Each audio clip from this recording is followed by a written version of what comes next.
சென்னை மாநகரம் எப்படிப்பட்ட ஒரு நகரமா இருக்கணும்? இன்னைக்கு எப்படி இருக்கு? சாக்கடையும் கொசுவும் சாலைகள் எதுவும் கிடையாது. சின்னதா ஒரு மழை பெஞ்சதுன்னா நீங்க என்ன செய்யணும்?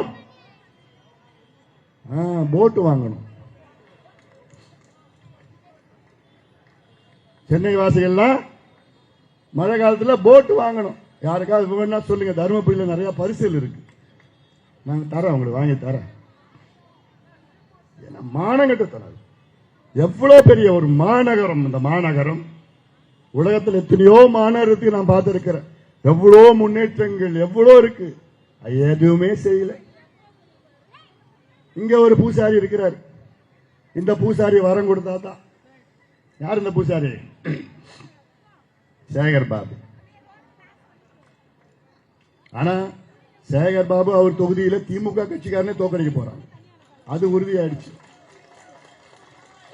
அவரை மீறி எதுவும் நடக்கூடாது. அதுவும் ஒரு மரியாதை இல்லாம பேசுறது.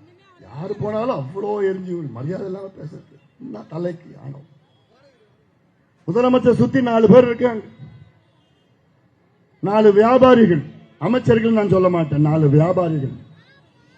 அந்த 4 வியாபாரிகளும் முதலமைச்சர் வீட்டுக்குள்ள அவங்க கிச்சன் வரைக்கும் போவாங்க. அதுல முதன்மை வியாபாரி ஏவா வேலு. அவர் பயங்கர பயங்கர திறமைசாலி. அதாவது ஐன்ஸ்டைன் அளவுக்கு மூளை அவருக்கு. அவர் தகுதி திறமைக்கு தான் முதலமைச்சர் அவருக்கு 2 இலாக்கா, நெடுஞ்சாலை துறை, பொதுத்துறை. எவ்வளவு திறமைசாலி கலெக்ஷன்ல. அடுத்தது நேரு. பார்த்தோம் 888 கோடி ரூபாய் ஊழல் வழக்கு, 361 கோடி ரூபாய் எதுக்கு? ஒரு மாசம் டிரான்ஸ்பருக்கு சென்னையில். ஒரே மாசம் டிரான்ஸ்பருக்கு 361 கோடி ரூபாய் லஞ்சம் சென்னையில் மட்டும்னா மாசம் மாசம் நினைச்சு பாருங்க, வருஷம் வருஷம் நினைச்சு பாருங்க. இன்னொருத்தர் தான் சேகர் பாபு. இன்னொருத்தர் 10 ரூபாய். யாரு சொல்றான் பாரு, 10 ரூபாய் பாலாஜி. ஏன் அந்த பாலாஜி பேரை கெடுக்கிறீங்க? இதுதான் இவங்க 4 பேர் தான் தமிழ்நாட்டில் திமுகவில் நிர்வாகம். மற்ற யாருக்கும் எந்த அதிகாரம் கிடையாது. அதனால இதையெல்லாம் சிந்தித்து பாருங்கள். இதற்கு முன்பு இந்த தொகுதியில் திமுகவுடைய சட்டமன்ற உறுப்பினர், அவர் இந்த தொகுதிக்கு எதுவும் செய்யல. அதனால இந்த தொகுதியை விட்டு ஓடி போயிட்டார், வேற எங்க போயிட்டார். அதனால நான் சொல்றேன், சகோதரி கோகுலேந்திரா அவர்களை உங்களுடைய சட்டமன்ற உறுப்பினராக தேர்வு செய்யுங்கள்.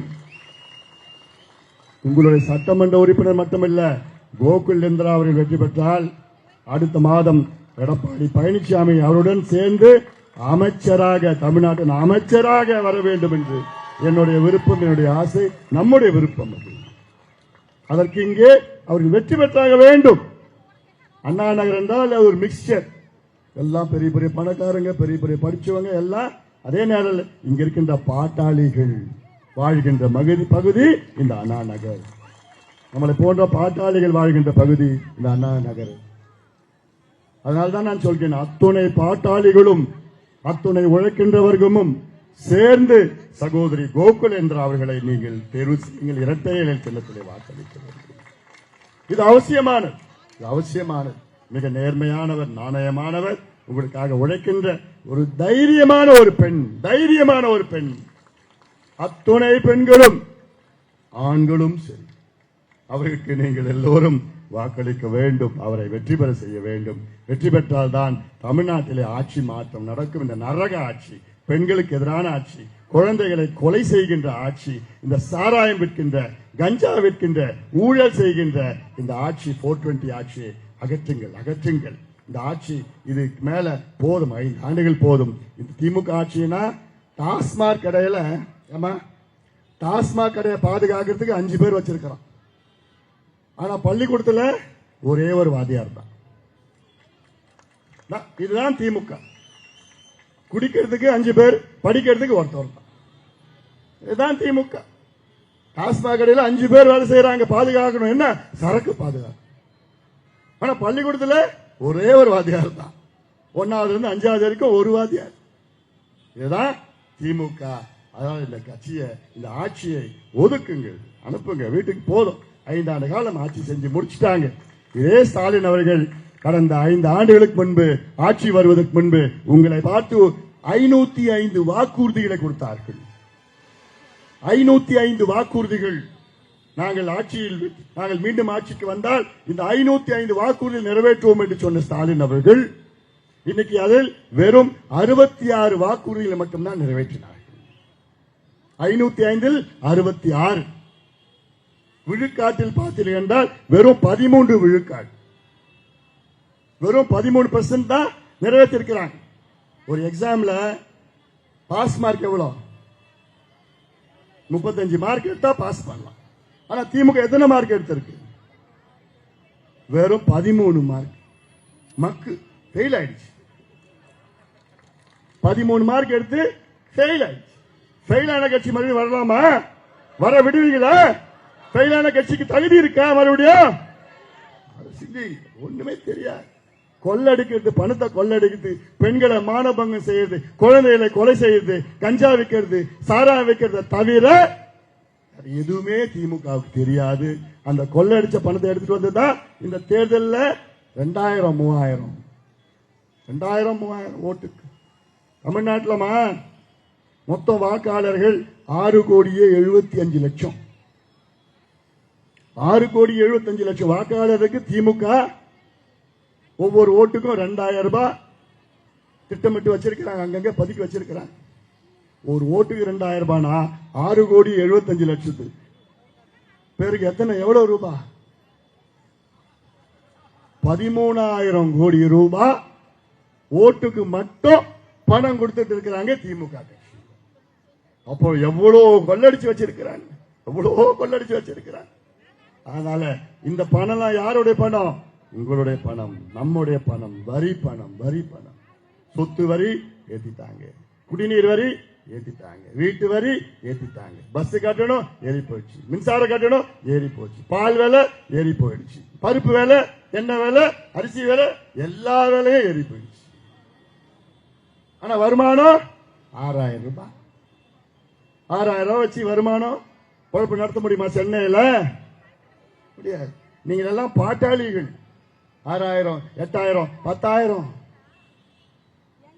எல்லாம் சிந்தித்து சகோதரி கோகுல் இந்திரா அவர்களை நீங்கள் எல்லோரும் இரட்டை இலை சின்னத்தில் வாக்களித்து அவரை வெற்றி பெற செய்யுமாறு உங்கள் எல்லோரையும் பணியோடு பாசத்தோடு கேட்டுக்கொள்கின்றேன். அதே போல அவங்க பக்கத்தில் இன்னொருத்தர் நின்றுட்டு இருக்காரு, பாத்தீங்களா? எப்படா என் பேரை சொல்லுவாருன்னு காத்துட்டு இருக்கிறார். இவர் யாருன்னா பாட்டாளி மக்கள் கட்சியுடைய அம்பத்தூர் வேட்பாளர் KN சேகர் அவர்கள். அவரை மாம்பழம் சின்னத்தில் வாக்களித்து அம்பத்தூர் தொகுதியில் அவரை சட்டமன்ற உறுப்பினராக ஆக்க வேண்டும். ஏன்னா இந்த அண்ணா நகர்ல 5000 ஓட்டு, அம்பத்தூர் ஓட்டு இங்க இருக்குது, அங்க வந்து போயிட்டு இருக்குன்னு சொன்னார். ஆனா இப்ப SIR எல்லாம் சுத்தப்படுத்திட்டாங்கல்ல. அதாவதுமா இந்த திமுக கட்சிக்காரங்க இவ்வளவு நாளா சென்னையில கள்ள ஓட்டு போட்டுட்டு இருந்தாங்க. இந்த SIR கொண்டு வந்து ஸ்பெஷல் இன்டென்சிவ் ரிவிஷன் கொண்டு வந்து அதுல எல்லாம் சுத்தப்படுத்தியாச்சு, கள்ள ஓட்டுலாம் எடுத்தாச்சு. 45 லட்சம் ஓட்டுல கிட்டத்தட்ட 15 லட்சம் ஓட்டை எடுத்துட்டாங்க. 15 லட்சம் ஓட்டுல தான் இவ்வளவு காலமா சென்னையில ஜெயிச்சுட்டு வந்திருந்தாங்க. இப்ப எல்லாத்தையும் கிளீன் பண்ணியாச்சு. இப்போ நம்ம ஓட்டு மட்டும்தான் இருக்குது, அவங்க ஓட்டு மட்டும்தான் இருக்குது. அதனால உறுதியா நம்முடைய கோகுல் இந்திரா அவர்களும் நம்முடைய KN சேகர் அவர்களும் உறுதியாக வெற்றி பெற இருக்கின்றார்கள். அதற்கு நீங்கள் எல்லோரும் ஆதரவு அளித்து எங்கள் கூட்டணிக்கு, தேசிய ஜனநாயக கூட்டணி, அதிமுக தலைமையிலான தேசிய ஜனநாயக கூட்டணிக்கு வாக்களித்து எங்கள் கூட்டணியை எடப்பாடி பழனிசாமி அவர்களை தமிழ்நாட்டின் முதலமைச்சராக கொண்டு வாருங்கள் என்று நன்றியோடு விடைபெறுகின்றேன். வணக்கம்.